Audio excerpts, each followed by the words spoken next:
Hey, good afternoon, students of Florida history. Let's do a unit review. Oranges. Oh, man. What goes better than a fresh glass of squeezed orange juice? Slightly chilled. I like mine with a little pulp. You know, scientists and botanists have always tried to figure out where citrus began. And a lot of people believe it began in the foothills of the Himalaya mountains. And that the original orange was literally kind of a brownish tan color, the skin, and the pulp was kind of a off-white. The flesh was not as sweet as it is today. Today we've had a lot of, shall we say, selective breeding, and we've had a lot of science to make the orange what it is. But the ancient Chinese, before the time of Christ, had a medical cookbook called the Shu Qing. And the Shu Qing talked about using oranges to balance the four elements of earth, wind, fire, and water. Pretty fascinating. We know that Christopher Columbus brought oranges to the New World and on one of his voyages. And we also know that Pedro Menendez de Aviles, the man who dispatched the French from Fort Caroline, was also an orange grower. In fact, he believed that the orange had great value, not because of, shall we say, for human or international trade, because he found it to be an excellent source of food for his cattle.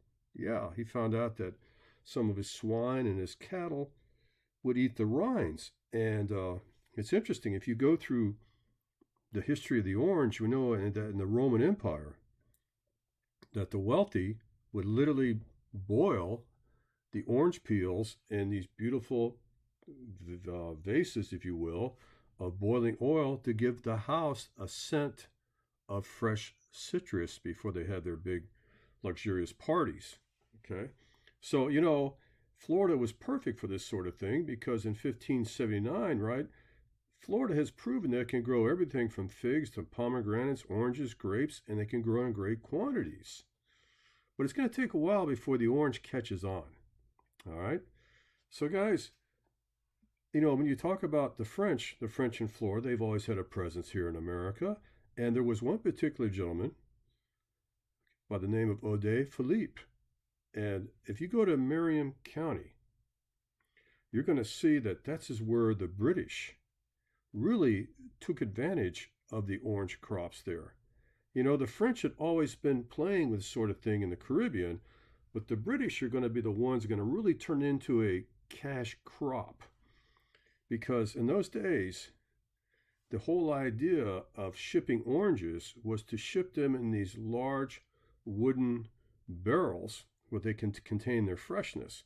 Also, there was an experiment of using fresh cask of juice. The cask would be filled with juice. But the problem was, because the juice was not pasteurized, it had a limited shelf life. But the orange inside its natural skin, inside the wooden barrels, shipped much better. Now, later we're going to see the introduction of the grapefruit, and this is going to be really a French gift to the New World.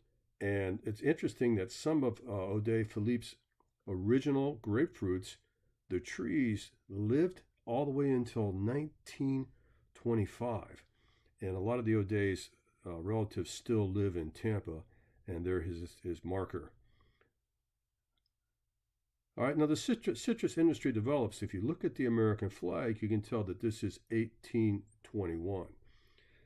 But it really hasn't had the marketing that's going to have in the 1950s and 60s. But we're now starting to see Florida ship oranges to Charleston, South Carolina, Baltimore, Maryland, the state of New York, and Boston, Massachusetts, New York City, right? And it was considered to be a luxury. And many people had never ever tasted one. And what happened here, that's well into the 20th century. I can remember my youth, every Christmas getting a stocking with at least 4 or 5 oranges in it. And we thought that was a treat. And oranges were usually shipped by water. That means by sail or by steam. Later, they're going to be shipped by trains. And because you're going to go from sailing vessels to trains, means that now you have more places that the oranges can be shipped out more quickly. You're not tied by a limited number of seaports that have deep water. And we're going to see that the concentration of oranges around Tampa and St. Augustine are going to be the forefront of what Florida is going to come to. All right, but the only problem is this, guys. When I was a teacher at Miami Killeen, I think in 1976, we had snow. Yeah, it snowed in January. You might remember the story about Julia Tuttle sending a gift of orange blossom flowers to the industrialist Henry Flagler, inviting him to bring the Florida East Coast Railroad down to Miami, which is something he had not considered. Because remember, the whole idea of building the Florida East Coast Railroad all the way down to Key West was to be there when the Panama Canal opened. You see, Henry had a plan. Mr. Flagler had a plan that he was going to corner the market on South American fruit and bring it up into the seaport of Key West and by his train take it to the northern marketplaces. Because at that time, man, Florida wasn't really considered to be a orange capital, a citrus capital. Now, freezes are really bad. Freezes can just kill a tree overnight. I mean, you can lose everything in a very short period of time. You know, if you look down here in the bottom picture here, if you're not familiar with this, this is where the citrus growers go out and light these kerosene and other types of flammable materials, these lanterns, to heat and keep the frost away from the young plants and trees. That's going to be an issue. And frost is going to really take South Carolina pretty much out of the citrus game. Okay. Zephaniah Kingsley. Now, he had a large plantation, man, and I'm not going to lie to you, he was a little bit of the pro-slavery guys. But, you know, some of his groves that he's going to grow, and with great enthusiasm and a little bit of applied science, is going to start producing a little bit of a sweeter orange. And, you know, his oranges were still tart, but they had a nice hint of sweetness. And that was a money-making discovery. I think this is through selective breeding. I'm not really sure how they did it, but one thing is for sure that by 1870, Florida was shipping close to and sometimes over 1 million boxes up to the north. And because the transportation systems had improved, and remember, the railroads after the Civil War in Florida were virtually non-existent. They were destroyed. And now that the railroads are coming back, you know, Henry Plant and of Tampa and Henry Flagler of Palm Beach fame, we're now starting to see a reliable transportation system to get this fresh citrus all the way up to the northern marketplaces. Men in 25 years, 5 million boxes. And now the secret is going to be advertising. And we're not quite there yet. Madison Avenue has not quite come into the picture yet. Look at that. That's a great picture. The Orange Blossom Express, Sunshine Special. It's a little bit of an exaggeration of the trains going through the orange groves, but not much. We could see that in Sanford, Florida. We can see that in DeLand. But this was the idea of freshness. The idea that your orange is picked and in just a few days it's going to be up in the northern markets was very appealing. But look at this down here, man. This is grapefruit. 1894, 1895, the winter of, is going to destroy 97% of the crop that year. And a lot of these mature trees that are anywhere between 10 and 25, 30 years old and older are going to be lost. They won't be able to regain their financial footing until almost 1910. Men, weather is the issue. Well, now by 1915, right, World War I is going to see the citrus industry really start to take off. And by 1971, 200 million boxes of oranges. And Orange County, up there not far from Disney World, is going to be considered to be the citrus industry. And little by little, we see the industry begin to organize. Not only financially, not only with co-ops, but they're going to organize through legislation, through science, and through collaboration. And the Florida State Horticultural Society, that was established in 1888, is still going strong today. So it's everything all about the green revolution of Florida, especially citrus. All right. So in 1917 in Haines City, which is a small city outside of Orlando, right, we're starting to see that there was an improvement here. And this improvement is going to be the same year that the Citrus Research Education Center in Polk County becomes the center of the state. Now, what do they do there? Well, what they're trying to do here is figure out a way that they can actually make a frozen concentrate. Is there a way to pick the orange, freeze it, which will give it a longer shelf life, it won't spoil, ship it near and far, and have the same freshness as a fresh squeezed glass of orange juice? If they can predict this off, if they can pull this off, right, and it can be, their standards are excellent, and the taste is predictable, you're guaranteed to open the market much larger than it ever has been before. So the key word here is concentrates.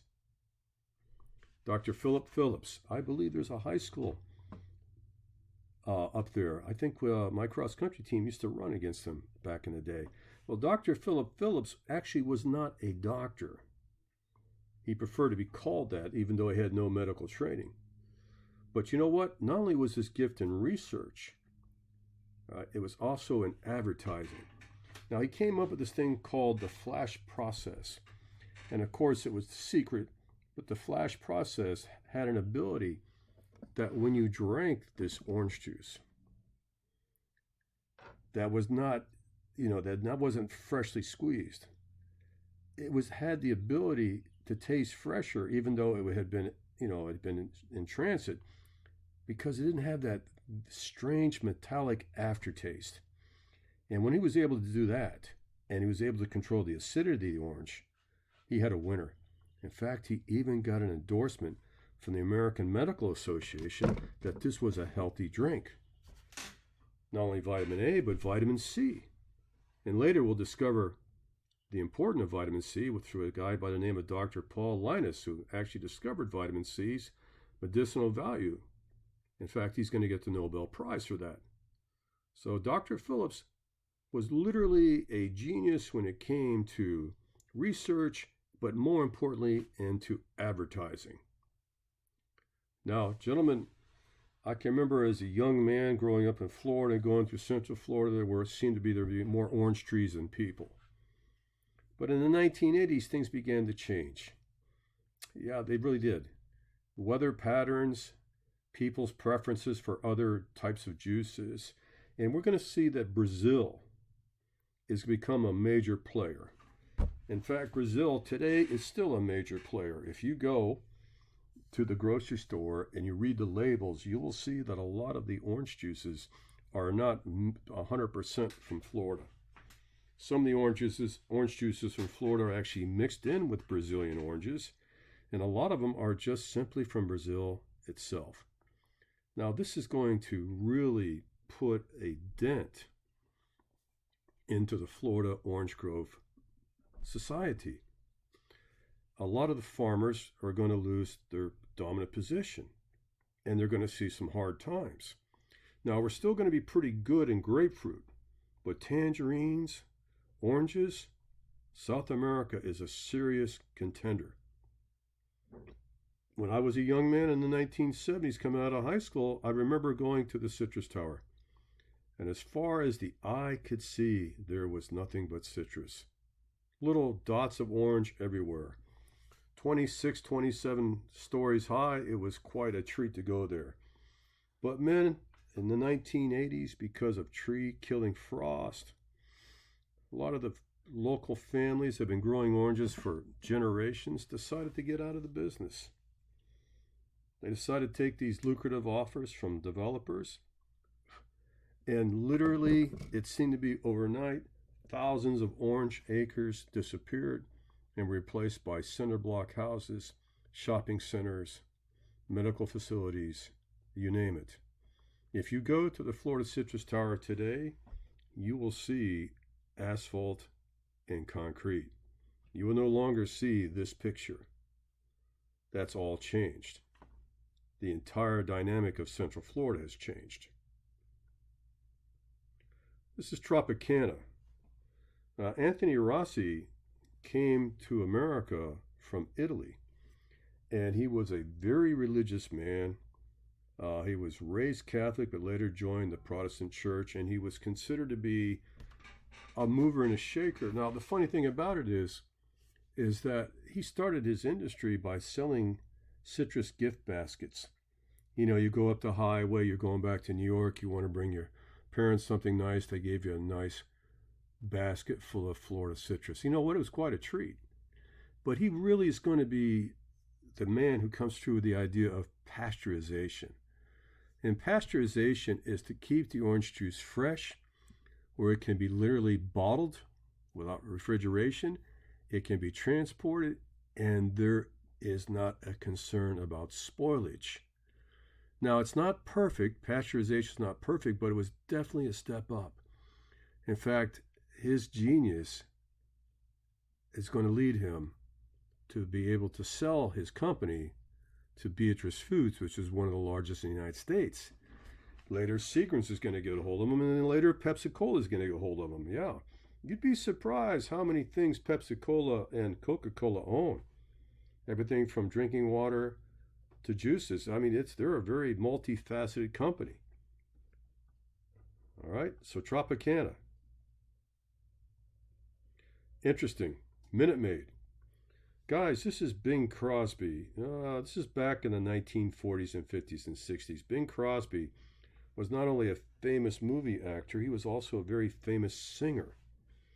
And he was an all-American favorite. What an ad. I'll pay for your first can of Minute Maid.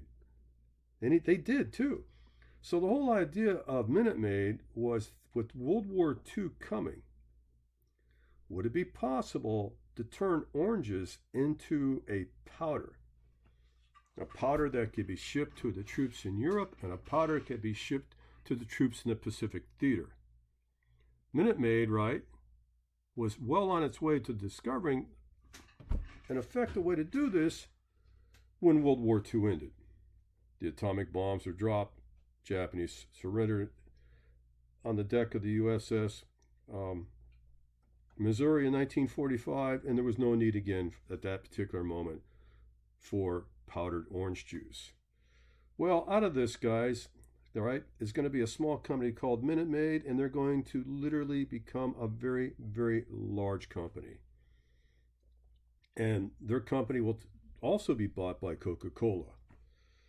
But don't forget the idea of, if you will, powdered orange juice. Interesting. Men, I was born in the Keys, as you know. I've lived in Florida and Georgia all my life. I still believe that the best orange juice in the world is when you cut a mature orange in half and it's squeezed right in front of you. But, you know, I'm spoiled. I grew up in Florida. Trust me, if you're in New York and you're sitting down at a nice swanky restaurant, and the idea of a fresh glass of orange juice going for $5 or $6 or even $7, they'll pay it. They'll pay it because orange juice is a unique, special experience. And that's why Florida is going to capitalize on this idea. Now, this is a gentleman by the name of Gem Gong. He was born in China, came to the United States at a young age. He suffered from tuberculosis, ended up in DeLand, Florida, and became the citrus wizard. Not only did he experiment with growing bigger and better tomatoes, having certain citrus like grapefruit become more frost-proof, he worked on splicing apple trees. He was into animal husbandry, as you can see from some of his famous roosters. He had an ability to have certain oranges mature early so they fall out the tree before the frost comes. He was quite the man, but you know what? He was a generous, generous man. He was so generous that he would literally pick the oranges by hand before they were shipped out to make sure that they were the best. He took his time. When he sent you a box of oranges or a crate of oranges, right, it was the absolute best he had of his entire crop. You know, he was such a good man that people would give him checks and he put them in a drawer because he didn't understand the concept of credit and checks. Men, when you sat down in his house, right, he would talk biblical scriptures with you. You know, he always gave you a gift of orange seeds or grapefruit or whatever he had, right? He was just a great guy. But he was not a good businessman. He was incredibly honest, and he went above and beyond the call of duty to make sure his customers received the absolute best products they could. Here's a picture of Gem Gong with his horse with a crutch. He's got the crutch because he fell out of his own orange tree trying to pick the very best fruit for his customers. You know, it's interesting here. It's absolutely positively interesting. You know, you meet these people in your life, and that strict moral code, it made him the favorite of the land. You know, when he couldn't make his taxes or his health began to fail, all the people at DeLand, Florida chipped in. They helped pay his taxes. They took care of him right. And everyone knew that this gentleman was a hardworking, conscientious scientist. And he never took advantage of anybody. Guys, even in his advertisement about his grapefruits and oranges, he talks about dusting off all the dirt. He even has biblical sayings in here.